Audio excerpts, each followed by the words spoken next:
കുംഭമാസം പറക്കുന്ന സംക്രമ ദിനത്തിൽ ആരംഭിക്കുന്ന പയ്യാവൂർ ഊട്ടുത്സവം ഏതാണ്ട് 15 ദിവസക്കാലം നീണ്ടു നിൽക്കുന്ന ഉത്സവമാണ്. ആ ഉത്സവത്തിൻ്റെ വിവിധ ദിവസങ്ങളിലായിട്ട് ചൂളിയാട്, ചേടിച്ചേരി കുട്ടാവ്, അതുപോലെ തന്നെ കാഞ്ഞിലേരി എന്നിവിടങ്ങളിലെ കാഴ്ചക്കാർക്ക് കടന്നു പോകേണ്ടുന്ന വഴിയാണ് നാം ഇപ്പം ഒരുക്കിക്കൊണ്ടിരിക്കുന്നത്. അപ്പോൾ നമുക്കറിയാം, ഏറെക്കാലം മുമ്പ് മടമ്പം റെഗുലേറ്റർ പിടിച്ച് വരുന്നതിന് മുമ്പ് ഈ പുഴയ്ക്കിങ്ങനെ വെള്ളം തടിക്കാറില്ല, നമുക്ക് പ്രയാസം ഉണ്ടാവാറില്ല. അപ്പോൾ അവിടെ ആ പാലം വന്ന് അതിന് ഷട്ടർ ഉൾപ്പെടെ താത്തതിന് ശേഷമാണ് പുഴക്ക് വെള്ളം ഇങ്ങനെ തടിച്ച് കടന്നു പോകാൻ പ്രയാസമെല്ലാം നേരിട്ടിട്ടുള്ളത്. പൂഴി ചാക്കിൽ നിറച്ച് തടയണ പോലെ നിർമ്മിച്ചുകൊണ്ട് പോകാനുള്ള പാതയാണ് ഒരുക്കുന്നത്. ഇത് പരിഹരിക്കാൻ ആവശ്യമായിട്ടുള്ള ഇടപെടൽ അധികൃതരുടെ ഭാഗത്തു നിന്ന് വേണം എന്ന് ഏറെക്കാലം മുമ്പേ നമ്മൾ ആവശ്യപ്പെട്ടുകൊണ്ടിരിക്കുന്നതാണ്. ഏതായാലും വരുന്ന ആളുകളിൽ അത് പരിഹരിക്കുമെന്നുള്ള പ്രതീക്ഷ തന്നെയാണ് നമുക്കെല്ലാം ഉള്ളത്. അപ്പോൾ സംക്രമത്തിന് ആരംഭിക്കുന്ന ഉത്സവത്തിൻ്റെ ഭാഗമായിട്ട് നെയ്യമൃതകാർക്ക്, അതുപോലെ തന്നെ കുംഭം 3-ാം തീയതി കാഞ്ഞിലേരി കാഴ്ച, കുംഭം 9-ാം തീയതി ചേടിച്ചേരി കുട്ടാവിൻ്റെ, അതുപോലെ തന്നെ 10-ാം തീയതി ചൂളിയാടിൻ്റെ ഓമനക്കാഴ്ച കൂടി കടന്നു പോകേണ്ടുന്ന വഴിയാണ് എന്ന് നമുക്കെല്ലാം അറിയാം. ഈ പരിപാടി വളരെയേറെ ജനപങ്കാളിത്തത്തോടു കൂടെ നമുക്ക് കഴിഞ്ഞ കാലങ്ങളിൽ ഇങ്ങോട്ട് നടത്താൻ വേണ്ടി കഴിഞ്ഞിട്ടുണ്ട്. ഇത്തരം കാര്യങ്ങളിലാണ് ഇതിൻ്റെ ഭാഗമായിട്ട് നമുക്കിപ്പോൾ സൂചിപ്പിക്കാനുള്ളത്. നമ്മളിവിടെ ക്ഷേത്രത്തിന് മേൽപ്പുര ഉണ്ടായിട്ടില്ല, മുകളിൽ പന്തലുണ്ടായില്ല. വെറും ഒരു 4 ചുമര് മാത്രവും. അതിൻ്റെ മേലെ താൽക്കാലികമായ പന്തൽ ഉത്സവത്തിൻ്റെ ഭാഗമായിട്ട് ഇടലാണ്. അതിന് ധനുപ്പത്തിനാണ് ഉത്സവം ആദ്യമായിട്ട് തുടങ്ങുന്നത്. അപ്പോൾ ധനുപ്പത്തിന് അവിടത്തേക്ക് വേണ്ടുന്ന മേലെ പന്തലിടാനുള്ള ഓല ആചാരാനുഷ്ഠാനങ്ങളോടുകൂടി വ്രതം നോറ്റ് ഓല കൊത്തി താഴെയിട്ട് ഉണക്കിയല്ല ഒരു വാട്ടി മെടഞ്ഞ് അത് കൊണ്ടുപോയിട്ടാണ് അവിടെ മേപ്പറയുടെ പന്തലിടുന്നത്.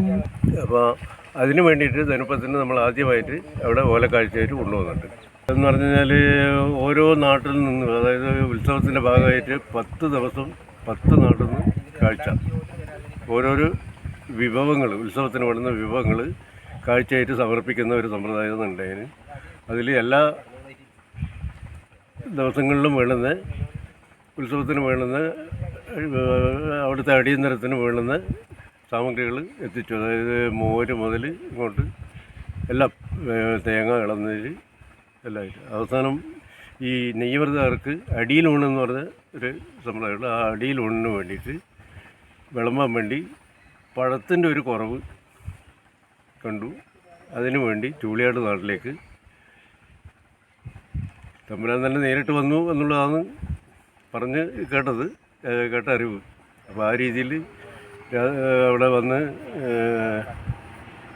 ചേനാണ്ടി തറവാട്ടിൽ ഉള്ള കാരണവരെ ഒരു നട്ടപ്പാതിരെയൊക്കെ വിളിച്ച് എഴുന്നേൽപ്പിച്ച് ഇങ്ങനെ എൻ്റെ ഉത്സവത്തിന് കൊണ്ടുവന്ന പഴങ്ങൾ എത്തിച്ചേരാൻ വേണ്ടിയിട്ട് എത്തിച്ചു തരണം എന്ന് ആവശ്യപ്പെട്ടപ്പോൾ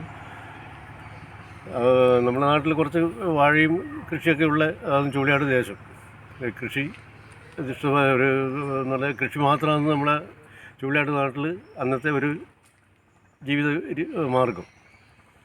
അപ്പോൾ 2 ദിവസം മുമ്പ് ചൂളിയാട് നാട്ടിലുള്ള കൊലകളൊക്കെ കൊത്തി വളപട്ടണത്തേക്ക് ബോട്ട് മാർഗം, തോണി മാർഗം കൊടുത്തയച്ചു.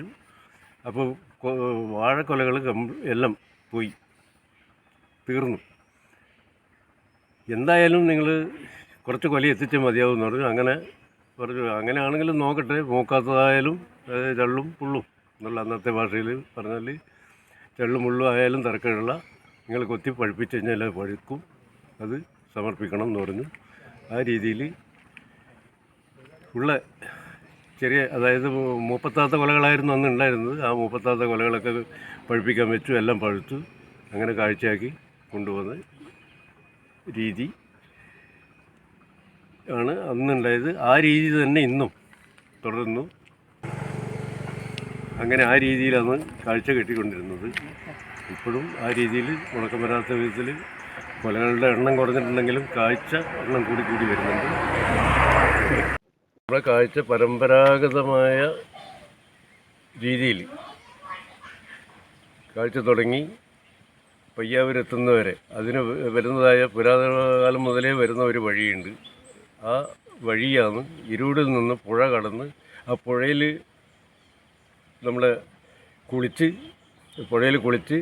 കാഴ്ച, അതായത് കൊലകൾ വെള്ളത്തിൽ മുക്കി അതിനുശേഷമാണ് ഇവിടുന്ന് അങ്ങോട്ട്, അതായത് പുതിയ വസ്ത്രങ്ങൾ അണിഞ്ഞിട്ട് പയ്യെ അവർ എത്തിക്കുന്നില്ല. അത് ആ പരമ്പരാഗത വഴി ഉപയോഗിക്കാൻ വേണ്ടിയിട്ടാണ് ഇന്നും ഈ പുഴയിൽ കൂടി തന്നെ ഇരുപത് പുഴ കടന്നിട്ട് കുറച്ച് കടന്നിട്ട് നമ്മൾ പോയിക്കൊണ്ടിരിക്കുന്നത്. അത് കഴിഞ്ഞ് കഴിഞ്ഞാലും നമ്മൾ റോഡ് എവിടെയും ഉപയോഗിക്കുന്നില്ല, എല്ലാം ഊട് വഴിയിൽ കൂടി.